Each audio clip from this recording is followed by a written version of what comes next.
DFS prodigy, coming to you live with Hotman DFS, breaking down the PGA Championship. I'm excited about this tournament. It's pretty much one of the biggest tournaments that there is in golf. It's pretty close to compared to the Masters. So we already have some interesting salaries pulled up. But before we begin, always check him out on Twitter. Check him out everywhere else. And you can always check me out and hit the like button for me like usual. And let's dig in to this PGA Championship. So up top we have Rory. I already know what are your thoughts on Rory? Yeah, it's quite the question, especially since he's coming off of a win here. He's coming off of a win last week, and he won at this course in 2012. So, I expect him to get a decent amount of ownership. His price is just really tough, so I don't think it's going to crack, over 20 or even 15%. I'm personally going to fade him because this is a place where you need to hit the fairways off your drives and stuff. And, a couple of weeks ago, he was spraying them left and right, so it's hard for me to fully feel good about picking him, I guess. I think there's better options at a much cheaper spot, but, he's in my player pool. I think he's still a solid play. I just think he's too expensive for my tasting. How about you? What do you think? Yeah, if you want to be different, I think that coaching, I think it's definitely changed his game. I think Roy is back, yes. I think that he's going to be a full force because he came off a win, new coaching, basically a new set of just a whole rebuild of Rory. Do I think he's worth the 11.5 price tag, though? That's the biggest question. I don't think so. You can get to enough value where if you want to get to him, you can.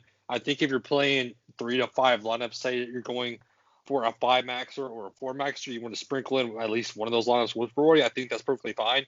But for me, I'm not getting to him in my main lineups because I'd rather go elsewhere. If we're looking at Justin Thomas, Justin Johnson, I'm taking Thomas over Johnson. What about you, man? Yeah, I'm the same way. Justin Thomas is just an all-around player. I think his game really fits around, any course that he's playing at.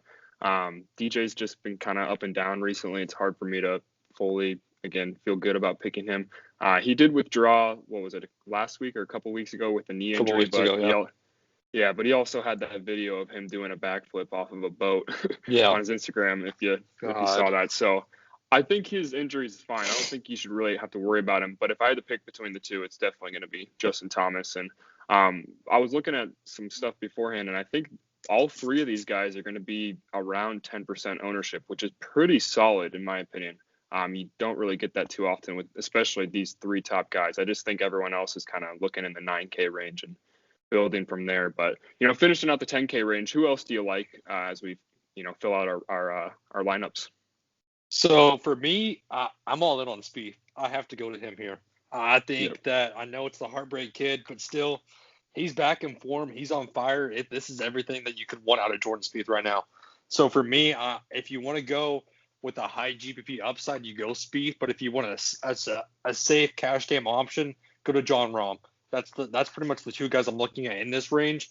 And did you see the Jon Rahm quote about Sungjae Im? No, I didn't. No, so apparently, they were talking about it with the Olympics, and they asked Jon Rahm about the Olympics and like Sungjae Im, and Sungjae Im has to place bronze in order to not go into the military, basically. Like, he has to get a bronze medal in order to not go to the military for South Korea. And then they asked Jon Rahm about it, and he was like, wait, seriously? Like, this is not for real. They're like, yeah, it's for real. He has to get a bronze medal. And he said, well, it looks like I'm just not going to play in the Olympics because I want my guy to be here. So, I mean, I thought that was kind of crazy. Yeah. So, Jon Rahm, though, like I said, he's easily a top pay-up option if you want to get to him. We know how this goes for him. I trust him way more than I trust Justin Johnson. I trust him way more than I trust Justin Thomas. So, for me, those are the two guys I'm looking at in Spieth. If you want to go GPP and then cash, I'm just locking and loading Jon Rahm. What about you, man? Yeah, I'm the same way. Jordan Spieth's probably my favorite guy out of the 10K plus range. He's just a great scrambler. He's been playing outstanding recently. He has a lot of good finishes. He has that win last month. He was, I think, tied for third at the Masters. He was 9th last week. So, at a $1,400 discount from Rory at the top, it's really hard for me. And I'm sure, lots of other people are going to be doing the same thing of just locking in Jordan Spieth and figuring it out from there, because you can really save yourself a lot of salary from, just choosing him and fitting in a couple other 9K guys too. And that's kind of where we take us. Actually, I got to stop. What do you think about Bryson this week? We can't go through the 10K range and not talk about Bryson for a second. I know. Bryson, God. he, I think he can do well here. This course sets up so well for him. I think if you want to be a contrarian to Jordan Spieth, you go to Bryson. But in cash, I'm not really on him. So for me, it's a tier of Spieth, then go to John Rahm, and then go to Bryson, and then your other guys, so on and so forth. In my opinion, in this 10K range, because there's a lot more guys I'd rather go lower towards the 8K range, which we'll get to in a little bit. But like I said, my favorite play overall, though, in this range is Jordan Spieth, clear and by far. Yep, I'm with you, man. What do you think about the 9K range? This is not my favorite range, to be honest with you. Really? Yeah, for me, I'd rather go 7Ks, but 9Ks. Yeah. What do you think of Morikawa here? Defending champ. Yeah, that's exactly what I have on his name here, which really doesn't matter because he won at TPC Harding Park, which is a completely different state, different side of the country, and everything. Yeah. So, you can't go off much of that. But he's been playing a little bit better. He kind of slipped up after that major win, but he was 18th and 7th in his last 2 cuts, and he's got the best approach game in the entire field. So, I think he's a solid GPP play. Same thing with Bryson. Both of those two could miss the cut. Both of those two could finish in the top 5. So it's a little risky, but I think that's where I'm going to try and get a little bit different and try and, get away from some of the other chalk in this range. So I also like Hovland a lot. I think everyone else is going to be on Hovland. He could probably be one of the highest owned, golfers in the entire field. So, but he's made the cut in all of his 5 major starts. He does well at long courses like Quail Hollow and Torrey Pines. He's 3rd in ball striking, 2nd in strokes gained, in total strokes gained. So he's just a great player. I think his game really fits well here. Anyone else in the 9K range that you like? For me, it's who do you trust? I mean, do you trust Patrick Cantlay based on how he's playing? I mean, do you trust Hideki with the putter? I mean, I know he won not too long ago, but still, look what he's been doing all season. This is a tale of do you trust recent form, like a Webb Simpson. I mean, it's so hard to trust. And Brooks, I'm not playing Brooks at 9.5. That's the problem with this 9K range for me is I just don't have a lot of trust in it. I think Morikawa, I don't mind him at 9.8. But then again, if you want to pay $300 more for Spieth, you find that salary. You know what I mean? That's my only issue. And Xander. It's at Xander. He's just kind of odd man out. I mean, we know how it goes with Xander. I typically never play him. It's just from a personal standpoint. I don't really get too much of him. Hovland, he's just going to be so high owned. That's the only issue. Yeah. Is how high owned he's going to be, even though he sets up so well here. And then Patrick Reed, it's a maybe for me. Like I said, he fits well here. He can play well here also, but it's just I don't mind him at that salary. He's just not one of my favorite plays. But like I said, man, this 9K range is just I don't know who I trust. That's the big deal. Yeah. I mean, do you trust anybody like Cantlay or Hideki? No. You got some great pivots there, with them. Yeah. I think Hideki's probably the best pivot if you're going to feel good about one. I mean, he's coming off of a Masters win. I think that's just why people are fading him. But I don't think he's a bad play. But yeah, it's Morikawa, Hovland, Xander. You can fit all 3 of those guys in your lineup and still feel good about it. Yeah. So I think your dog agrees with me on that. Yeah, I know. Okay, so how about moving on to the 8K range? It's all good. But moving on to the 8K range, what do you think about any of the guys in this salary range? So the 8K range is where I don't mind some of these guys. I know it's also kind of scary, and I'd rather drop down to the 7K range, but we'll get to that in a minute. Yep. Cam Smith, I think he can certainly do well here off the tee game. That's what is going to be key for him. And then Will Z with the debut, I definitely want some Will Z. I mean, I know it's scary. This is his debut, but I think he can certainly set up well here. And then Keanu, I know it's scary to say his name, but at 8.6, that's a heck of a price tag for him. So there's a few guys in here that I want to get to. I mean, Tyrell Hatton at 8,000, that's a cheap option if you want to get to him. Sungjae M, I don't mind him. What do you think of this AK court?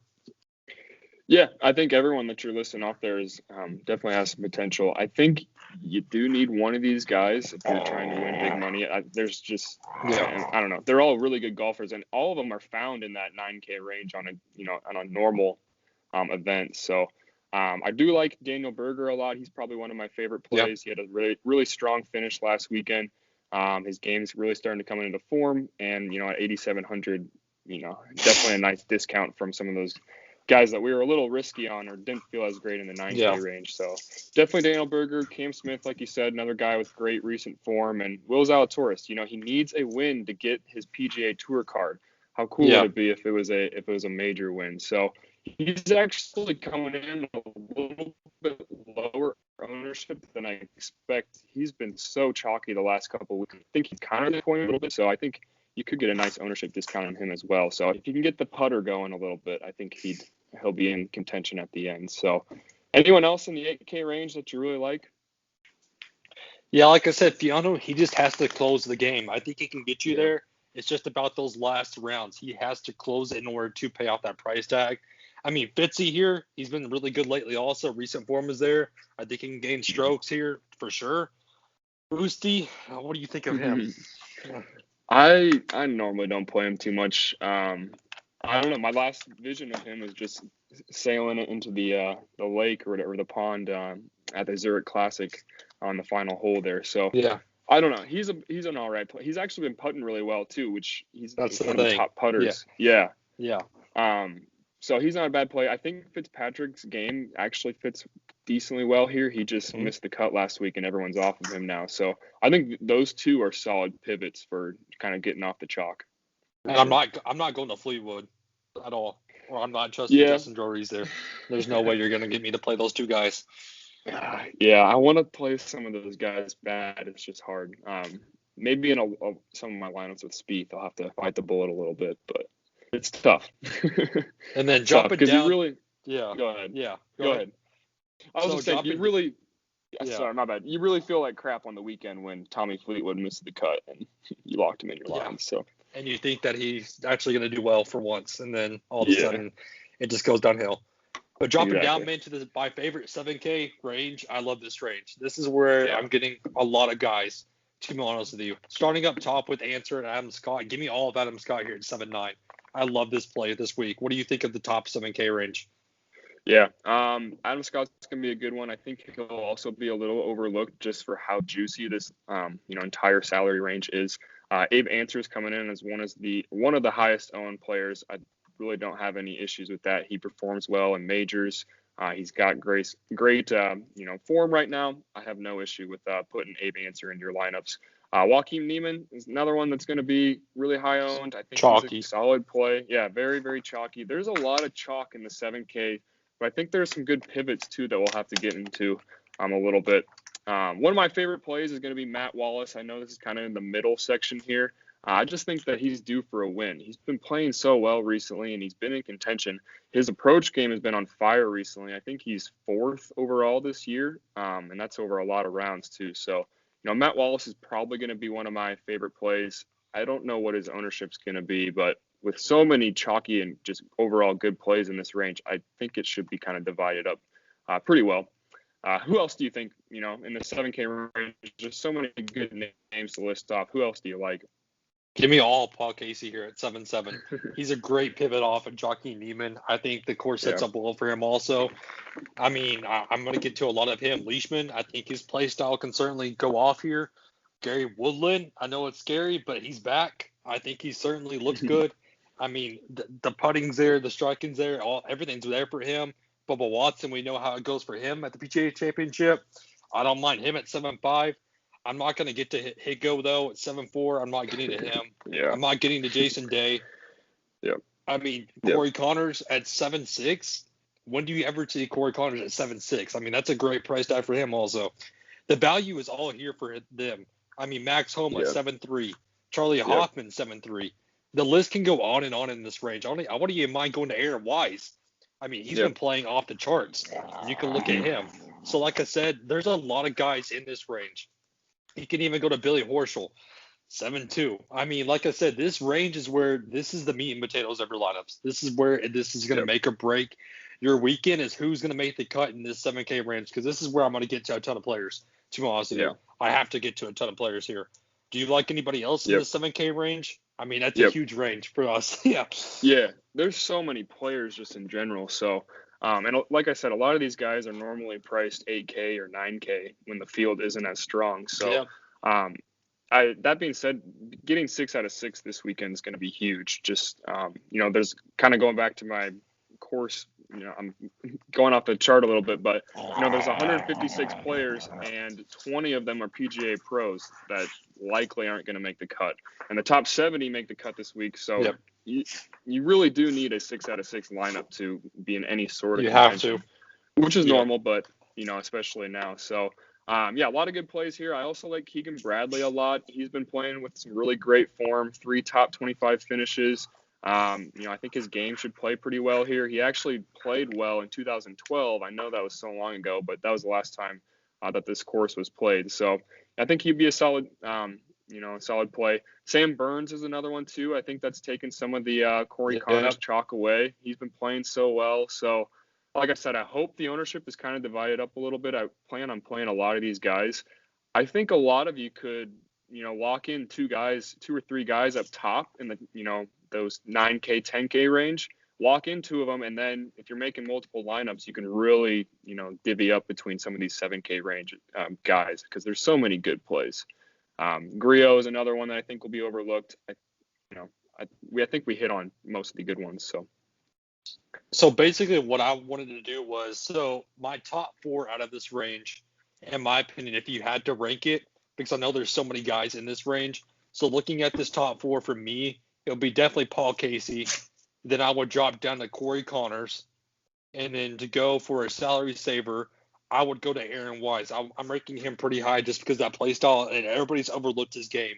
I mean, his game has been off the charts. It's just hard to not look at that. And then last but not least, I would go to Gary Woodland at 7.5. But if you wanted to go for an ultra value all the way down there at the lower 7K range, I forgot to mention Siwoo Kim. The play style is there. So for me, those are my top kind of 4 or 5 plays that I love in this range. How would you rank it for you? Yeah, now that you say that, I think there's going to be a lot of guys that are overlooked just because there's so many, like Siwoo. Max Homa is not going to have much ownership since he had that really bad Look round how he's done. a couple weeks ago. Yeah, and he could actually, get a top 10 without a doubt with his distance and how well he's been playing. So if I had to rank him, it's tough. Like I said, I like Matt Wallace, so I can't get off of that. I like Corey Connors a lot. Sam Burns is either going to miss the cut completely or he's going to be top 10. So I probably have to throw him in there. And then I'm going to put Keegan in there too over Paul Casey. Those are my last 2 if I had to pick 2. So I like Keegan Bradley a lot. I think he's going to play pretty well overall. So like you said, a really great salary range. It's hard to fade a lot of these guys, honestly. Going to the bottom of the barrel here, 6K range. There are actually, my favorite part about majors is that the 6K range is actually viable. Like you can play guys that actually have wins and you'll feel good about. So you get looking at the summary here. Well, before we go though, we forgot one guy that I wanted to get your thoughts on just before we drop down to that range. What do you think of Ricky Fowler? 7K, Ricky Fowler. It's going to be a fade for me. I'm not playing him either. I just think it's funny how he's dropped to 7K. Yeah. Ricky Fowler, 7K at the PGA Championship. That is pretty nuts. But, yeah, I don't know. I guess younger me is surprised, but, degenerate me who's been gambling on golf for the last couple years or whatever knows that that's probably a good price range for him. So, Byron Nelson, 73rd, Wells Fargo, 114th. Valero, he finally got 17th, and then Honda, 85th. Players Championship, 124th. It's just, this is not Ricky Fowler's year. It's just not happening. I think we've talked about it before. There's guys that you want to be early on before they start playing well, like Rory, like he won. Yeah. But there's guys that I'm just going to be late on, like Ricky Fowler or Woodland, for example. He played well, so I think it's time to feel good about Woodland, but not time for Fowler yet for me. Right. So dropping down to the 6K range. I'm already looking at this. I don't mind Stuart Sink at 6'9". That's going to be a play that everybody's not going to really want to go to, but look how he's been playing. It's just recent forms there. If you're looking at this, I think Denny McCarthy's way too cheap. Have you seen his price tag for Denny McCarthy? Yeah. That price tag at 6'2", all he needs to do is just make the cut, and then he's there. He's going to hit that for you. All you need out of these lower 6K game range guys is just make the cut this first weekend, and you're going to be good. It's top 70, like you said. Just get to that top 65 to 70, and they're going to be there for you. I mean, Fratelli, he can be there for you. I mean, like I said, Stuart Sink. There's a lot of guys in here that you just want to make the cut. What do you like in this range, man? Yeah, again, we have to emphasize this. It's top 70, and ties. So with ties, there could be 75 to 80. And if there's 156 players and 20 of them are PGA pros that likely, will make the cut, you could have like 75 to 80 out of the 136, potential guys make the cut. So, that's why I love majors. That's why I love this 6K range. Not just this one specifically, but just love 6K range in general during majors. So, Stuart Sink's my favorite play. He's got 3 top 20s in his last 4 events, including a win at Heritage. He can hit it long, and he has solid short game, too. I think Sink is a really good play. Ryan Palmer is another one, too. He's got 3 top 5s and only 1 missed cut in his last 14 tournaments. So when we're talking about cut equity, he's definitely at the top there. Another safe option. And he also chalk busted last week. So hopefully we get a little bit of an ownership discount. I didn't play him, luckily. So who else do you like? I got a couple other guys, but who else do you like in this range? Give me Joel Damon easily in this range. I mean, I'm locking and loading him. I love him here. Yeah. I mean, HV3, if you think it can do well, I don't mind it. Lanto Griffin, though, I love him at 6'6". That's just a 2G price tag for Lanto. I mean, I imagine him being higher up in the price range, but at 6'6", I don't mind him. EVR, 6'5", like I said, we just need to make the cut.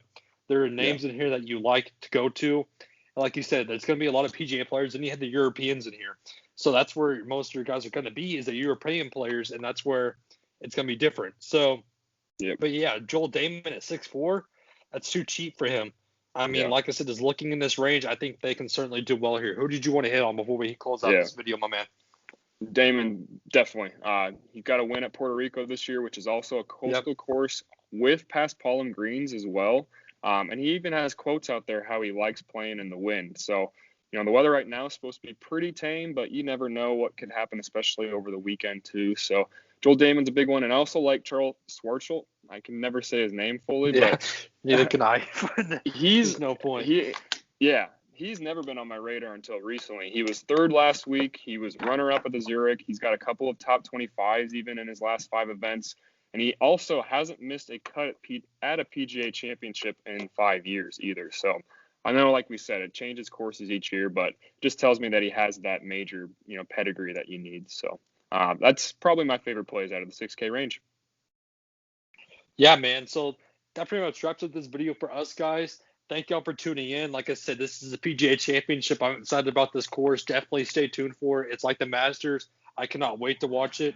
I cannot wait to watch what happens with Roy at the very top of the salary range. So, like I said, guys, definitely like and subscribe to the video. Definitely check out Hotman DFS on Twitter. I'll add the link to his Twitter below in the description. So, again, guys, I hope everybody has a good and safe rest of their night. Have a good one, everybody. Thanks, guys.